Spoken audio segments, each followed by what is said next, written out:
বাতৰিলৈ স্বাগতম ষ্টুডিঅ'ত মই পাপৰি যোৰহাট আৰক্ষী জালত পৰিছে এটা প্ৰবঞ্চক চৰকাৰী চাকৰি প্ৰদানৰ নামত সংগ্ৰহ কৰিছিল ধন 5 বছৰ ধৰি সংগ্ৰহ কৰিছিল ধন দ্বিতীয় প্ৰবঞ্চকটো আমগুৰিৰ মুকুট চন্দ্ৰ বৰুৱা 5 বছৰ পূৰ্বে পত্নীৰ সৈতে মিলি মুকুট চন্দ্ৰ বৰুৱাই বহুতৰে পৰা ধন লোৱাৰ অভিযোগ উত্থাপিত হৈছে যোৰহাট চিকিৎসা মহাবিদ্যালয়ত চাকৰি কৰিছিল মুকুটৰ পত্নীয়ে প্ৰবঞ্চনাৰ বলি হোৱা একাংশ ভুক্তভোগীয়ে গোচৰ দিছিল অৱশেষত মৰিয়নি ৰেল ষ্টেচনৰ পৰা গ্ৰেপ্তাৰ কৰা হৈছে মুকুট চন্দ্ৰ বৰুৱাক ঘটনা সন্দৰ্ভত আৰক্ষী অব্যাহত ৰাখিছে তদন্ত পুনৰ এবাৰ এইখিনি উল্লেখ কৰিছো এটা প্ৰবঞ্চক আমগুৰিৰ মুকুট চন্দ্ৰ ইতিমধ্যে জানিব পৰা গৈছে মুকুট চন্দ্ৰ বৰুৱাৰ পত্নীৰ সৈতে মিলি তেওঁলোকে দুয়োগৰাকীয়ে বহুতৰে পৰা চৰকাৰী চাকৰি দিয়াৰ নামত ধন সংগ্ৰহ কৰি আহিছিল বিগত 5টা বছৰ ধৰি তেওঁলোকে বহুতৰ পৰা প্ৰবঞ্চনা কৰি আহিছিল বহু টকা লুণ্ঠন কৰিছিল বুলি বিভিন্নজন ভুক্তভোগীয়ে ইতিমধ্যে এজাহাৰ দাখিল কৰিছে মৰিয়নি ৰেল ষ্টেচনৰ পৰা ইতিমধ্যে তেওঁ গ্ৰেপ্তাৰ কৰা হৈছে ঘটনা সন্দৰ্ভত আৰক্ষীয়ে তদন্ত অব্যাহত ৰাখিছে আৰু ইতিমধ্যে আমি জনাই গৈছো যে যোৰহাট আৰক্ষী জালত পৰিছে এই প্ৰবঞ্চকটো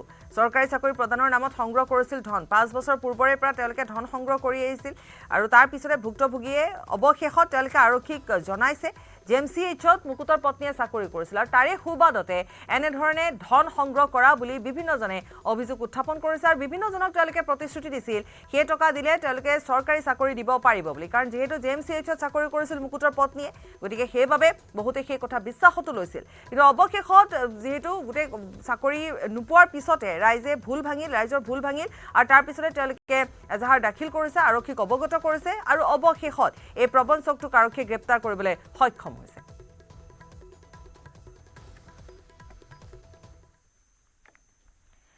বিগত এমাহ ধৰি উন্নত চিকিৎসাৰ অভাৱত নগাঁৱৰ ৰঙাগড়াত পৰি আছিল এজনী হাতী বন বিভাগ অথবা হাতীজনী স্বত্বাধিকাৰীয়ে চিকিৎসাৰ দায়িত্ব লোৱাৰ সলনি তাতে পেলাই থৈ যায় বুলি বিভিন্নজনে অভিযোগ উত্থাপন কৰিছিল পাছত একাংশ দল সংগঠন প্ৰকৃতিপ্ৰেমী লোকৰ উদ্যোগত এজন হস্তি বিশেষজ্ঞ উপস্থিত হৈ চিকিৎসা কৰি আছিল মালিকে অসুস্থ হাতীজনীক চিকিৎসা কৰাৰ সলনি মৰিবলৈ এৰি থৈ যোৱাক লৈ প্ৰতিক্ৰিয়াৰ সৃষ্টি হৈছে সোমবাৰে ৰাইজৰ প্ৰতিক্ৰিয়াৰ পিছতে বন বিভাগৰ লোক উপস্থিত হৈ হাতীজনী পৰি থকা স্থানৰ পৰা আন এটা স্থানলৈ নি চিকিৎসাৰ ব্যৱস্থা কৰিছে বিশেষজ্ঞ চিকিৎসকজনে চিকিৎসা কৰিছে যদিও হাতীজনীৰ এখন ঠেং সম্পূৰ্ণৰূপে নষ্ট হোৱাৰ আশংকা প্ৰকাশ কৰা হৈছে হাতীৰ মালিকৰ বিৰুদ্ধে ৰাইজ ক্ষুব্ধ হৈ পৰিছে বিপদৰ সময়ত হাতীক মৰিবলৈ এৰি দিয়াক লৈ ধিক্কাৰ জনাইছে বিভিন্নজনে এটা হাতীয়াত দুৰ্ঘটনা হৈছিল কিমান দিন আগত হৈছিল ঘটনা এটো মোটামুটি এক মাহ আজি এতিয়া অৱস্থা বেয়া তাৰ মই দেখা পাইছো ডেইলি ডক্টৰ আহে চেলেন দেয় বিজি দেয় সেইখিনি মই দেখা পাই আছো বা মই নিজে লগত থাকো ডক্টৰ আপোনাৰ গুৱাহাটীৰ পৰা আহে কাজিৰঙাৰ পৰা আহিছে তাৰপিছত আপোনাৰ কালিকলিয়ৰ পৰা আহিছে আপোনালোকৰ সামগুৰিৰ পৰা আহিছে তেওঁলোকে আহি ট্ৰিটমেণ্ট কৰি আছে হাতীটোৰ মালিক আহিছে নাই হাতীটোৰ মালিক আছে বাহিৰত নাম কি গীতা হয় বয়স এনে 48 মান হ'ব হাতীটোৰ মালিক ক'ৰ হ'ব গুৱাহাটী হয় চানমাৰী আৰক্ষীৰ জালত 9টাকৈ দুধৰ খচুৰ পূব শৰণীয়া আৰু ভাস্কৰ নগৰত কৰিছিল চুৰি হাতশিঙি মাৰি মাছখোৱা আৰু পাণ্ডুত চলিছিল অভিযান ডকাইত কেইটাৰ পৰা উদ্ধাৰ কৰিছে বৃহৎ পৰিমাণৰ চুৰি সামগ্ৰী উদ্ধাৰ হৈছে সোণৰূপৰ গহনা লেপটপ আদি উদ্ধাৰ হৈছে গুৱাহাটীৰ বিভিন্ন স্থানত মাস্ক পিন্ধি দলটোৱে চুৰি কৰিছিল আৰু অৱশেষত জালত পৰিছে ডকাইত কেইটাৰ পৰা উদ্ধাৰ হৈছে বিভিন্ন সামগ্ৰী বিভিন্ন স্থানত মাস্ক পিন্ধি দলটোৱে চুৰি কৰিছিল এটা গেং চানমাৰী আৰক্ষী জালত পৰিছে এই 9টাকৈ দুধৰ খচুৰ আৰু বিগত সময়ছোৱাত দেখিবলৈ পোৱা গৈছে যে গুৱাহাটী আৰক্ষীয়ে বিভিন্ন প্ৰান্তত চুৰ ডকাইত বা যিকোনো ধৰণৰ এনে অপৰাধমূলক কাৰ্য সংঘটিত হোৱা ঘটনা খুব কম সময়ৰ ভিতৰতে তেওঁলোকে সমাধান উলিয়াইছে আৰু দোষীক কৰায়ত্ব কৰিবলৈ সক্ষম হৈছে তাৰ মাজত এতিয়া 9টাকৈ চুৰ কৰায়ত্ব কৰিবলৈ সক্ষম হৈছে আৰক্ষী মনোৰঞ্জন তালুকদাৰৰ হেভি এমাউণ্ট বিচৰা অডিঅ' ৰেকৰ্ডিং ফৰেনচিকলৈ প্ৰেৰণ কৰা হ'ল পঞ্চায়ত নিৰ্বাচনৰ পাছত পুনৰ বৈঠকত বহিব নীতি নিৰ্দেশনা কমিটি আজি বিধায়ক মনোৰঞ্জন তালুকদাৰৰ ধন দাবীৰ ভাইৰেল ফোন কল সন্দৰ্ভত হৈছিল অসম বিধানসভাৰ নীতি নিৰ্দেশনা কমিটিৰ বৈঠক ডক্টৰ নুমল মমিনৰ অধ্যক্ষতাত অনুষ্ঠিত বৈঠকত উপস্থিত আছিল বিধায়ক নুৰুল হুদা ভাস্কৰ বৰুৱা চৰণ বড়ো কিছুদিন পূৰ্বে এজন সুপাৰী ব্যৱসায়িক মনোৰঞ্জন তালুকদাৰে হেভি এমাউণ্ট বিচৰা এটা অডিঅ' কল ভাইৰেল হৈছিল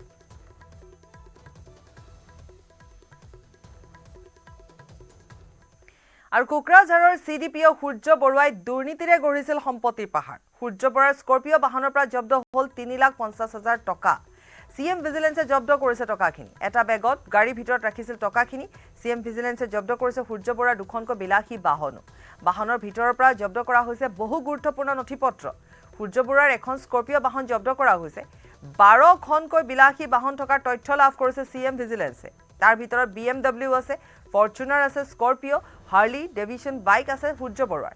12 বছৰ ধৰি দেৱী তোলাত কৰ্মৰত আছিল বৰুৱা। 12 বছৰতে তেওঁ অগাধ সম্পত্তিৰ মালিক হৈছিল। মৰিগাঁৱত সূৰ্য বৰুৱাৰ পত্নীৰ নামত আছে এটা পেট্ৰল ডিপো, পত্নীৰ নামত আছে নিৰ্মাণকাৰী সংস্থা। CDPO সূৰ্য বৰুৱাৰ আয়তকৈ 3 গুণ সম্পত্তি আছে।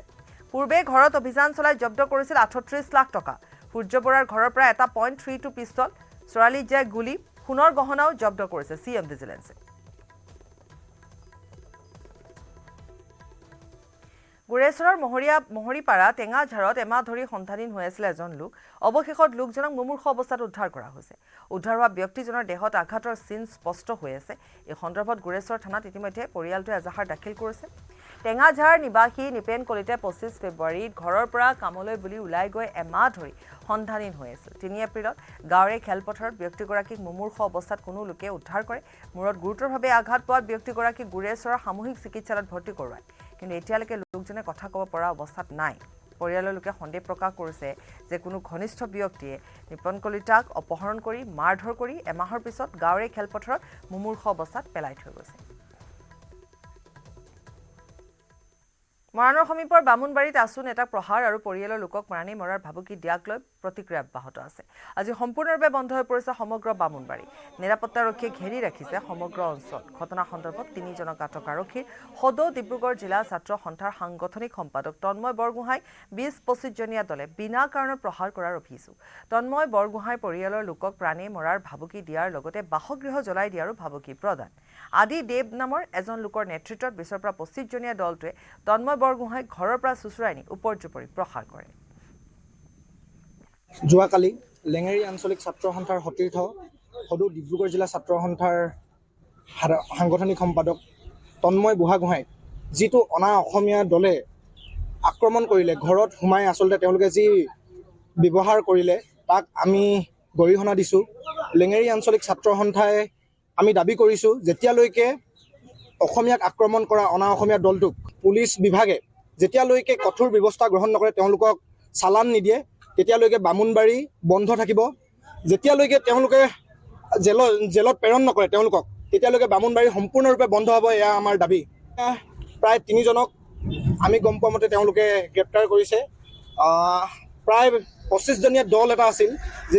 আমি দাবী কৰিছোঁ যে সেই গোটেই 25জনক তেওঁলোকে অতি শীঘ্ৰে গ্ৰেপ্তাৰ কৰক।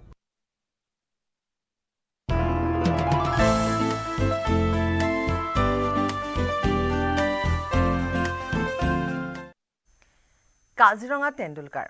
কাজিৰঙা ৰাষ্ট্ৰীয় উদ্যানত পুৱাই জীপ ছাফাৰী, ক্ৰিকেটৰ ভগৱান শচীন তেণ্ডুলকাৰ। কাজিৰঙাৰ বাগৰি বনাঞ্চলৰ পৰ্যটকৰ হৰ্ষোল্লাসৰ মাজত পৰিয়ালসহ জিপচিত উঠি কাজিৰঙা ৰাষ্ট্ৰীয় উদ্যানত প্ৰৱেশ কৰে মাষ্টাৰ ব্লাষ্টাৰগৰাকীয়ে। তাৰ পূৰ্বে নগাঁও জিলা প্ৰশাসনে আদৰণি জনায় শচীন তেণ্ডুলকাৰক। উপস্থিত থকা পৰ্যটক আৰু স্থানীয় লোকৰ কাষলৈ গৈ সকলোৰে প্ৰণিপাত গ্ৰহণ কৰাৰ লগতে 2জন যুৱকে গামোচা পিন্ধাই আদৰণি জনায় ক্ৰিকেটাৰগৰাকীক। বাগৰি বনাঞ্চল দৰ্শন কৰাৰ পাছত পুনৰ কহৰা বনাঞ্চলত জীপ ছাফাৰী কৰে ক্ৰিকেটাৰগৰাকীয়ে। আনহাতে ডুঙা দৰ্শন চূড়াত ৰাষ্ট্ৰীয় উদ্যান কৰ্তৃপক্ষই ক্ৰিকেটাৰগৰাকীক কফি টেবুল বুক উপহাৰ দিয়ে। লগতে বন দুৰ্গাৰ লগত মত বিনিময় কৰে ক্ৰিকেটাৰগৰাকীয়ে। কাইলৈ অৰ্থাৎ বুধবাৰে পুৱা 6:30 বজাত বুঢ়াপাহাৰ সংমণ্ডলত তেওঁ ভ্ৰমণ কৰিব, জীপ ছাফাৰী কৰিব। তাৰ পাছত পুৱাৰ আহাৰ গ্ৰহণ কৰি গুৱাহাটীলৈ উভতি আহিব।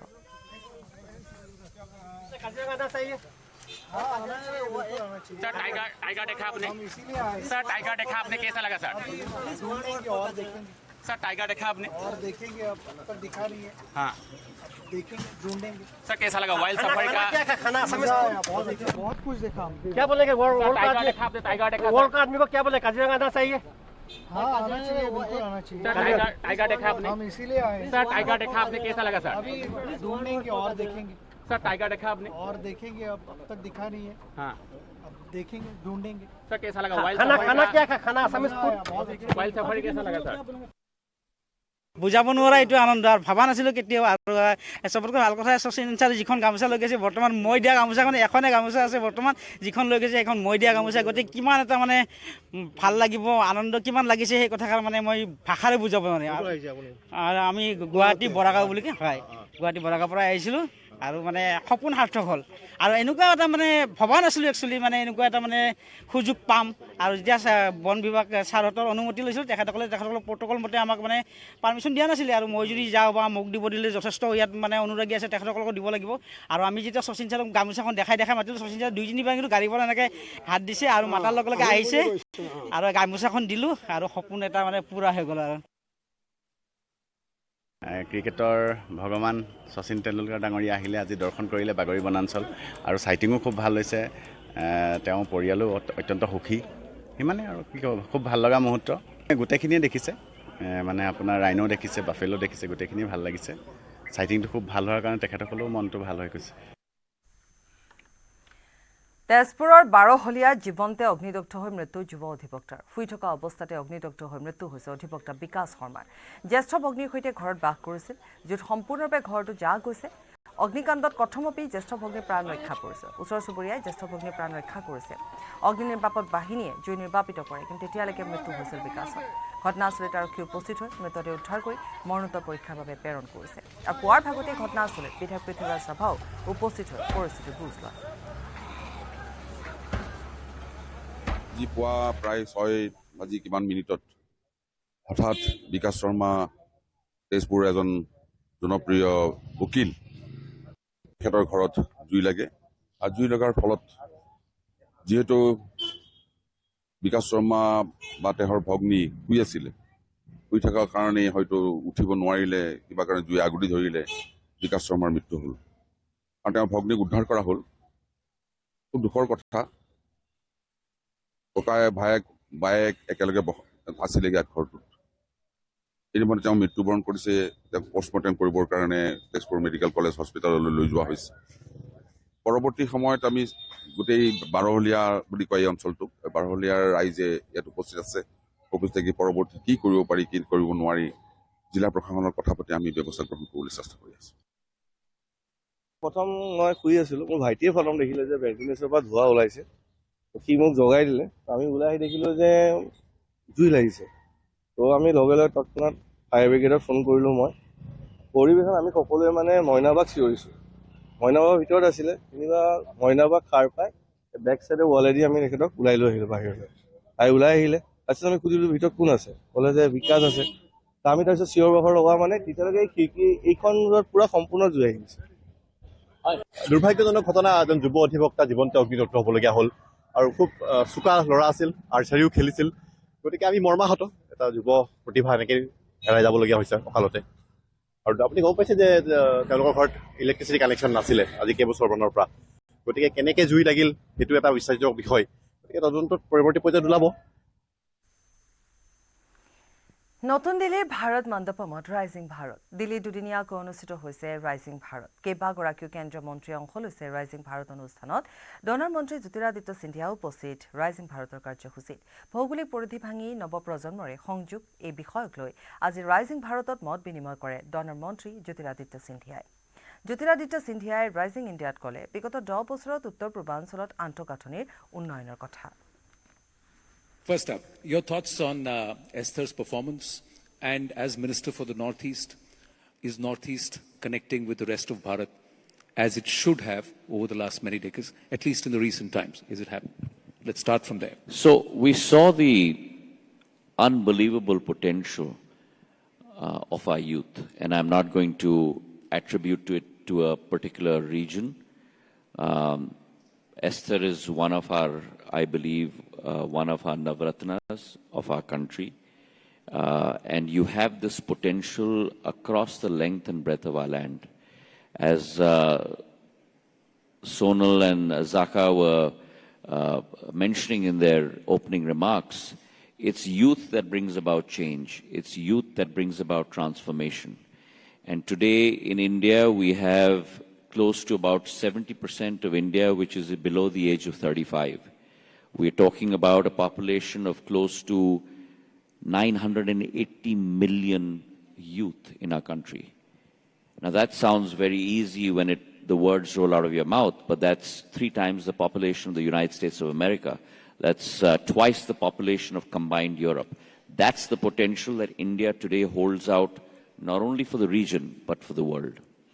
And within that cosmos, I believe the Northeast presents a very, very important role that part of our country has to play. If you rewind, Anand, about 500 to 1,000 years ago, all trade from the global south would go through the Northeast prior to going into the Middle East and to Europe. And I think we need to revive those capabilities across our country today. Very few people know, but when you fly from, let's say, a Guwahati or an Imphal to a Chennai or to a Mumbai, equidistant is a Thailand or an Indonesia. And that's the circumference that we need to now connect to. Prime Minister Modi in the last 10 years has talked about and ensured the execution of the rise of the Northeast, an area of our country that was always seen as the last frontier.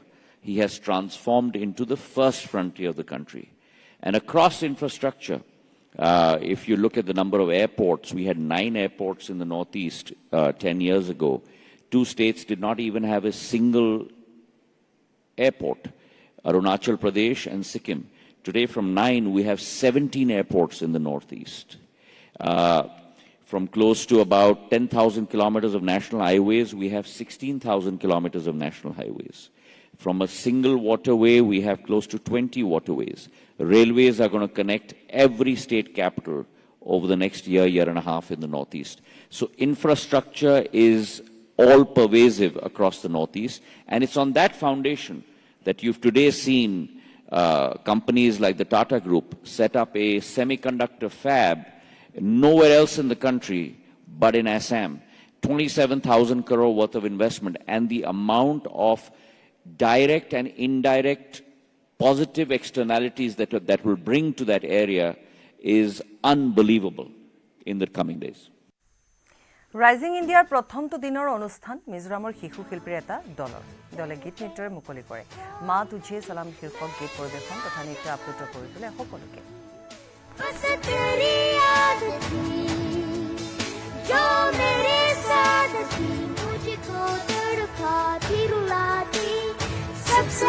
प्यारी तेरी सूरत प्यार है बस तेरा प्यार ही माँ तुझे सलाम माँ तुझे सलाम मामा तुझे सलाम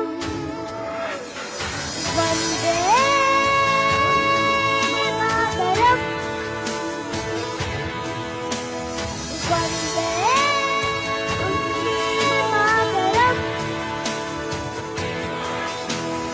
Vande Mataram, Vande Mataram, Vande Mataram, Vande Mataram.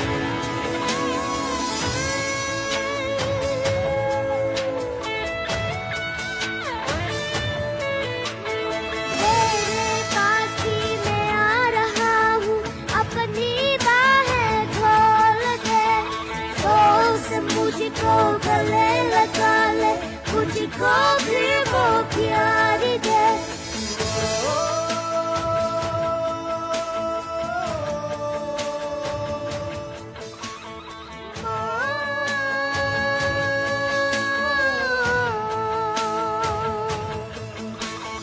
तू ही जिंदगी है, तू ही मेरी मोहब्बत है, तेरी है पारों में जानता है, तू ही दिल, तू जा अमान।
জামুগুৰিহাটত ৰঙালী বিহুক আদৰণি লেখিকা সমাৰোহ সমিতিৰ বিহুৱতী বোৱাৰীসকলে ঢোলৰ চেৱত কঁকাল ভাঙি নাচিলে এপাক ৰঙালী বিহুলৈ কেইটামান দিন বাকী আছে ৰাজ্যখনৰ বিভিন্ন প্ৰান্তৰ সমান্তৰালকৈ জামুগুৰিহাটতো জীয়ৰী বোৱাৰীসকলৰ গাত তত নাইকিয়া হৈছে জামুগুৰিহাটৰ ঢলাইবিল কেন্দ্ৰত থকা কাৰ্যালয়ত সমবেত হৈ উত্তৰ জামুগুৰি লেখিকা সমাৰোহ সমিতিৰ সদস্যসকলে নাচি বাগি আনন্দ উল্লাসেৰে বাপতি সাহোন ৰঙালী বিহুক আদৰণি জনায়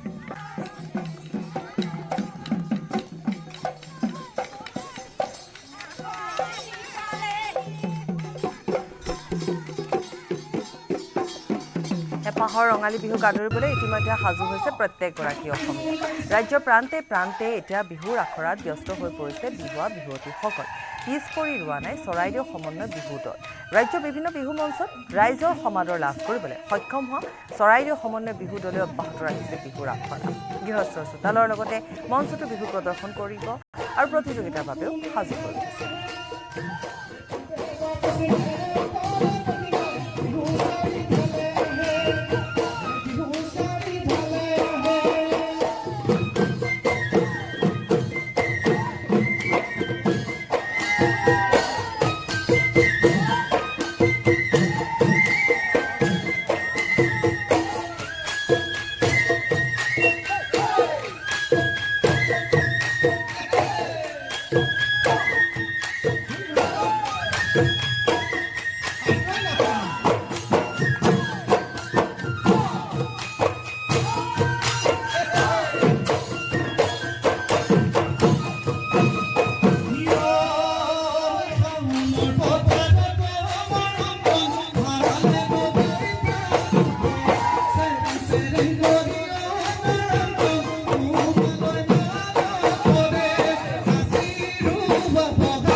বৰ্তমান উপস্থিত আছো ঐতিহাসিক চৰাইদেউ জিলাৰ সোণাৰীত আৰু সোণাৰীত চৰাইদেউ সমন্বয় যি বিহু দল আছে বিহু দলে তেখেতসকলৰ আখৰাৰ অন্তিম পৰ্যায়ত আহি উপনীত হৈছে প্ৰায় মাহজোৰা তেখেতসকলে দিনে নিশাই অনুশীলন কৰাৰ পাছত অসমৰ প্ৰত্যেকখন বিহু মঞ্চ কপাবলৈ সাজু হৈছে নাচনীসকলে অসমীয়া পৰম্পৰাগত সাজপাৰেৰে আৰু সমান্তৰালকৈ বিহুৱা ঢুলীয়া পেপুৱা সকলেও পৰম্পৰাগত বিহুৰ সাজেৰে ফুলাম গামোচাখনি ডিঙিতে লৈ টঙালি বান্ধিছে আগন্তুক বসন্তত মঞ্চ বিহুৰ প্ৰত্যেকখন মঞ্চ কপাবলৈ পূৰ্বতেও তেখেতসকলৰ এক গৰিমাময় ইতিহাস আছে আৰু সেই গৰিমাকে খেদি খেদি তেখেতসকলে আহি এই পৰ্যায়ত উপনীত হৈছেহি প্ৰথমতে মই এগৰাকী নাচনী চৰাইদেউ সমন্বয় হুঁচৰি দলৰ কথা পাতিবলৈ চেষ্টা কৰিছো যে কেনেকুৱা প্ৰেক্টিচ কিমান দিনৰ পৰা আৰু কিমান সদস্য আছে নমস্কাৰ আমাৰ মাছৰা আপোনাৰ হৈ আছে প্ৰেক্টিচ আৰু ভাল লাগিছে মানুহ কিমান আছে কিন্তু আছে আমাৰ ছোৱালী 8জনী আছে আৰু আছে 30-25 তেনেকৈ আছে আৰু পৰিকল্পনা ক'ত ক'ত এবাৰ কম্পিটিশ্যন লোৱা এবাৰ হ'ব এতিয়া আমি ফাৰ্ষ্টে যাম আমি গুৱাহাটীতে হ'ব ফাৰ্ষ্টে নামনিতে হ'ব তাৰপৰা আমাৰ ইয়াত ছেকেণ্ডটো আছে আৰু হ'ব আৰু ইয়াতে ক'ত হয় আৰু তেনেকৈ মাৰিম হয় আৰু বিহুৰ দলৰ সদস্যসকল আছে জ্যেষ্ঠ সদস্যসকলৰ লগতো কথা পাতিব বিচাৰিম যিটো পৰা জানিব বিচাৰিম যে ক'ত ক'ত যোৱাৰ পৰিকল্পনা আছে কেনেধৰণে হৈছে কথাবিলাক ধন্যবাদ জ্ঞাপন কৰিছোঁ প্ৰথমতে চৰাইদেউ সমন্বয় বিহু দলৰ তৰফৰ পৰা সকলোকে ৰঙালী ওলগ যাইছোঁ আগতীয়াকৈ আমি গুৱাহাটীলৈ যাম প্ৰথম সপ্তাহটো আমি গুৱাহাটীতে প্ৰতিযোগিতাৰ প্ৰদৰ্শনী কৰিম তাৰপাছত আমি অসমৰ বিভিন্ন ঠাইত ঘূৰিম প্ৰতিযোগিতা আছে প্ৰদৰ্শনী আছে অসমৰ বিভিন্ন ঠাইত তিনিচুকীয়া শদিয়া ঢলা নগাঁও তেজপুৰ বিভিন্ন ঠাইত আমাৰ প্ৰদৰ্শনৰ কাৰ্যসূচী আছে প্ৰতিযোগিতা আছে ধেমাজিত আছে লখিমপুৰত আছে এনেকৈ গোটেই অসমতে সমগ্ৰ আমাৰ প্ৰতিযোগিতাৰ প্ৰদৰ্শনী আছে আশা ৰাখিছোঁ আমি অসমবাসী সকলো অসমবাসী ৰাইজৰ আশীৰ্বাদ কামনা কৰিছোঁ আৰু মঞ্চত লগ পাম সকলোকে চৰাইদেউৰ পৰা তেখেতসকলে আগবাঢ়ি আহিছে অসমবাসীৰ আশীৰ্বাদ বিচাৰিছে অকণমান অকণমান এফাকি যদি খুব কামকৈ শুনিব পাৰোঁ খুব সুন্দৰ গীত গোৱা তুমি অকণমান যদি শুনিবলৈ জানো কোমল কুহিতাতে মৰম জানে সজালে ধৰণী বিহুৱতী চৰায়ে মৰম জানে দিলে বিহুৰ বাতৰি বিহুৰে কলিতে চকুৰ নচানীৰে কি কথা মোক কৈছিলা মৰম জানে মিচিকি হাঁহিৰে মিচিকি হাঁহিৰে ধন্যবাদ জনাইছো খুব সুন্দৰ হৈছে এগৰাকী নাচনী আছে আমি জানিব বিচাৰিম তোমাৰ পৰা জানিব বিচাৰিছো কেনেকুৱা লাগিছে তোমাৰ ঘৰ ক'ত প্ৰথমতে জানিম নমস্কাৰ মোৰ ঘৰ দুলীয়াজান বহুত ভাল লাগিছে আৰু বিহু নানাচো বুলি ক'লে মানে নোৱাৰো আৰু ঢোল পেপাৰ মাত শুনিলে গাৰ ৰিম ৰিমাই যায় আৰু চৰাইদেউ সমন্বয়ৰ লগত তুমি এতিয়া জড়িত হৈছা কেতিয়াৰ পৰা জড়িত হৈছা কেনেকুৱা লাগিছে মই বিগত যোৱা বছৰৰ পৰা জড়িত আছো ভাল লাগিছে সকলোকে লগ পাইছো আৰু সকলো বেলেগ বেলেগ স্থানৰ পৰা আছে আৰু সমন্বয় বুলি ক'লে একগোট মানে সেই আৰু এইবাৰ তোমালোকৰ প্ৰতিযোগিতাসমূহলৈ আমাৰ ফালৰ পৰা শুভেচ্ছা বহুত বহুত ধন্যবাদ উজনি নামনি সকলোতে আমি প্ৰতিযোগিতাত অংশগ্ৰহণ কৰিম বুলি ভাবিছো ভগৱানৰ চৰণত আশীৰ্বাদ কৰিছো এতিয়া কেনেকুৱা হয় আৰু আমি সকলোৱে মানে বেষ্ট দিবলৈ চেষ্টা কৰিম এয়া আছিলে সমন্বয় হুঁচৰি দলৰ আখৰাস্থলীৰ পৰা প্ৰায় অন্তিম পৰ্যায়ত উপনীত হৈছে বিহুৱাসকল নাচনীসকল তেওঁলোকে একাত্মকভাৱে আচলতে পুনৰবাৰ অসমত মঞ্চসমূহ কটাবলৈ আৰু অসমীয়া বাপতিসাহোন যি বিহু আছে বিহুক ধৰি ৰখাৰ যৎনাস্তি চেষ্টা এই চেষ্টা তেওঁলোকে অব্যাহত ৰাখিছে ৰিয়াৰ সৈতে বাতৰি পৰা বিদায় লৈছো নমস্কাৰ